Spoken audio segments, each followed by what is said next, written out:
দক্ষিণ সিটি কর্পোরেশনের বাংলাদেশের সর্বোচ্চ আদালত মহামান্য আপিল বিভাগের যে রায়, সেই রায় এর পরিপ্রেক্ষিতে বর্তমানে ঢাকা দক্ষিণ সিটি কর্পোরেশনের বৈধ নির্বাচিত মেয়র হিসেবে আমাকে ঘোষণা করা হয়েছে। কিন্তু বর্তমান সরকার এখন পর্যন্ত আমার শপথ গ্রহণের বিষয়ে কোনো সিদ্ধান্তে পৌঁছাতে পারে নাই, যার কারণে আমরা পরবর্তীতে গতকাল থেকে আমাদের ঢাকা দক্ষিণ সিটি কর্পোরেশন নগর ভবনে অবস্থান কর্মসূচি বিরতিহীনভাবে ঘোষণা করেছি। সেই তারই অংশ হিসেবে আজকে ঢাকা দক্ষিণ সিটি সর্বস্তরের জনগণ নগর ভবনে এসেছে এবং তারা অবস্থান কর্মসূচি করছে। কিন্তু আপনারা জানেন যে এই দীর্ঘদিন এই আন্দোলন চলার ফলে বিভিন্ন ধরনের যে নাগরিক সেবা, সেই বিষয়গুলো আমাদেরকে মাথায় রাখতে হচ্ছে। আপনাদেরকে একটু তথ্য দিতে চাই যে এই আন্দোলনের শুরু থেকে সমস্ত জরুরি সেবা কিন্তু চলমান ছিল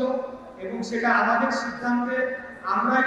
নিশ্চিত করেছি যে সকল ধরনের জরুরি সেবা যেগুলো রয়েছে সেগুলো যাতে চলমান থাকে, অর্থাৎ আমাদের আন্দোলনের কারণে যাতে জনগণের দুর্ভোগ তো হচ্ছে কিন্তু সেটি যাতে চরম আকারে না পৌঁছায়। আপনারা সকলেই জানেন যে কিছুদিন যাবৎ ডেঙ্গুর প্রাদুর্ভাব দেখা দিচ্ছে, যার কারণে আগামী দিনগুলো ঢাকা শহরকে নিরাপদ রাখার জন্য মশক নিয়ন্ত্রণের যে কর্মসূচি রয়েছে নগর ভবনে, সেটিকে বেগবান করার জন্য এবং সেটি যাতে চলমান থাকে সেটি নিশ্চিত করার জন্য আমরা আজকে থেকে ধারাবাহিকভাবে যে বিভিন্ন দপ্তরের যারা কর্মচারীরা রয়েছেন তাদের সাথে আমরা বৈঠক করছি। আজকে আমরা 70টির অধিক ওয়ার্ডের কনসালটেন্সি ইন্সপেক্টর অর্থাৎ পরিচ্ছন্ন পরিদর্শক যারা রয়েছেন তারা দীর্ঘদিন যাবৎ আমার সাথে দেখা করতে চাচ্ছিলেন। আজকে আমরা তাদের সাথে বসেছি, তাদেরকে আমরা উৎসাহ দিয়েছি এবং তাদেরকে আমরা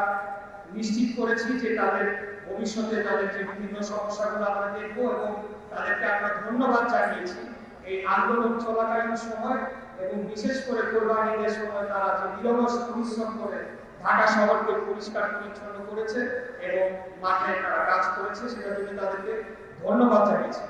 এর পাশাপাশি তাদেরকে আমাদের পক্ষ থেকে আহ্বান জানিয়েছি যে ডেঙ্গুর নিয়ন্ত্রণ করার জন্য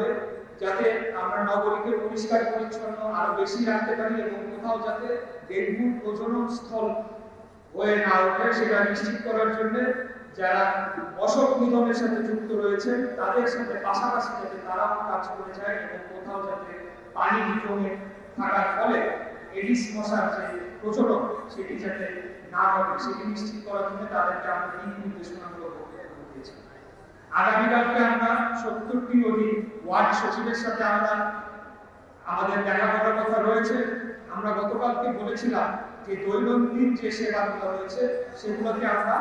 পুনরায় চালু করতে চাচ্ছি, কিন্তু আমাদের আন্দোলন চলমান থাকে। এটিকে আমরা এভাবে করব যে প্রত্যেকটি ওয়ার্ডের যারা ওয়ার্ড সচিবরা রয়েছে সেখানে ওয়ার্ড কমিশনের কার্যালয় রয়েছে, সেই কার্যালয়গুলোতে জন্ম নিবন্ধন, মৃত্যু সার্টিফিকেট, ওয়ারিশ সার্টিফিকেট, নাগরিক সার্টিফিকেট এই আবেদনগুলো ওয়ার্ড কার্যালয়ের ওয়ার্ড সচিবদের মাধ্যমে জমা নেওয়া হবে এবং পরবর্তীতে সেগুলোকে প্রক্রিয়া করে তাদেরকে দেওয়া হবে, যাতে করে আমাদের এই আন্দোলন চলাকালীন অবস্থায় নগরবাসীর যে দুর্ভোগ বা তাদের যে অসুবিধা সেটিকে যাতে আমরা কমিয়ে আনতে পারি, সর্বোচ্চ কম পর্যায়ে রাখতে পারি, সেটি হচ্ছে আমাদের উদ্দেশ্য। আগামী পরশুদিন আমরা এখানে স্বাস্থ্য বিভাগ যে রয়েছে নগর ভবনে, সেই স্বাস্থ্য বিভাগের সকল পর্যায়ের কর্মকর্তা এবং কর্মচারীদের সাথে আমরা বৈঠক করব এবং মশক সুপারভাইজার সহ যাতে করে এই যে ডেঙ্গুর বিষয়টি আমরা যেটা বারে উত্থাপন করছি আপনাদের সামনে সেটিকে যাতে আমরা কঠোরভাবে নিয়ন্ত্রণ করতে পারি। এর পাশাপাশি আমরা প্রত্যেকটি ওয়ার্ডে মনিটরিং কমিটি গঠন করব এবং এই মনিটরিং কমিটিতে আমাদের মেয়র সেলের যে কন্ট্রোল রুম রয়েছে সেই কন্ট্রোল রুমে সরাসরি 24 ঘন্টা পর্যবেক্ষণ করা হবে এবং মনিটরিং করা হবে, যারা যাতে তাদের দায়িত্বকে সঠিকভাবে পালন করে এবং ডেঙ্গুর বিস্তার রোধে যাতে আমরা কার্যকর ভূমিকা রাখতে। এটি হচ্ছে আজকে আমাদের যে আজকে পর্যন্ত আমাদের যে কার্যক্রম সেই বিষয়গুলো আপনাদেরকে অবহিত করার জন্য আজকে এই প্রেস কনফারেন্স আহ্বান করেছি। আমাদের বক্তব্য এখানে শেষ। আর আপনাদের মাধ্যমে আমরা সরকারকে আবারও আহ্বান জানাতে চাই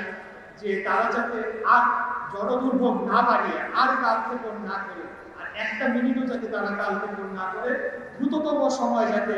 বাংলাদেশের সর্বোচ্চ আদালত মহামান্য আপিল বিভাগের রায়ের পরিপ্রেক্ষিতে আমাকে যে মেয়র হিসেবে নির্বাচন কমিশন কর্তৃক গ্যাজেট প্রকাশ করা হয়েছে সেটির আলোকে যাতে দ্রুততম সময়ে শপথ গ্রহণের অনুষ্ঠানটি সম্পন্ন করতে পারে এবং নগরবাসীর যে দুর্ভোগ, যে দীর্ঘদিন যাবৎ যে নগর ভবন একটি অচল অবস্থার মধ্যে রয়েছে, এখানে আরো কিছু সেবা রয়েছে যেগুলোকে এখনো এই জনগণের স্বতঃস্ফূর্ত আন্দোলনের কারণে এখনো চালু করা সম্ভব হচ্ছে না, সেটি যাতে দ্রুততম সময়ে আমরা চালু করতে পারি এবং এই অচল অবস্থা কেটে যায়, এটি আমরা সরকারের প্রতি আবারও আহ্বান জানাচ্ছি। আমরা বারে বারে বলেছি যে আমাদের এই আন্দোলনটি শান্তিপূর্ণ অবস্থান আন্দোলন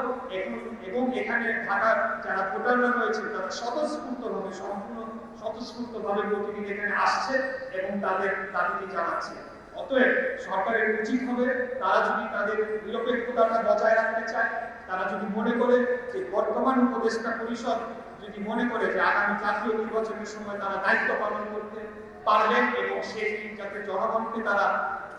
বিশ্বাস করাতে চায়, তাহলে আমি তাদেরকে অনুরোধ জানাবো তারা যাতে দ্রুততম সময়ে এই শপথ গ্রহণের যে অনুষ্ঠান সেটিকে বাস্তবায়ন করে। আর অন্যথায় কিন্তু এই আন্দোলনটা আমরা চালিয়ে যাব, আমি চালিয়ে যাব বললে ভুল হবে। যে সর্বস্তরের জনগণ তারা প্রতিদিন আমার সাথে যোগাযোগ করছে এবং তারা স্বতঃস্ফূর্তভাবে এই আন্দোলনে যোগদান করছে এবং এই আন্দোলন চলমান থাকবে। এটি হচ্ছে আমাদের সর্বশেষ কথা।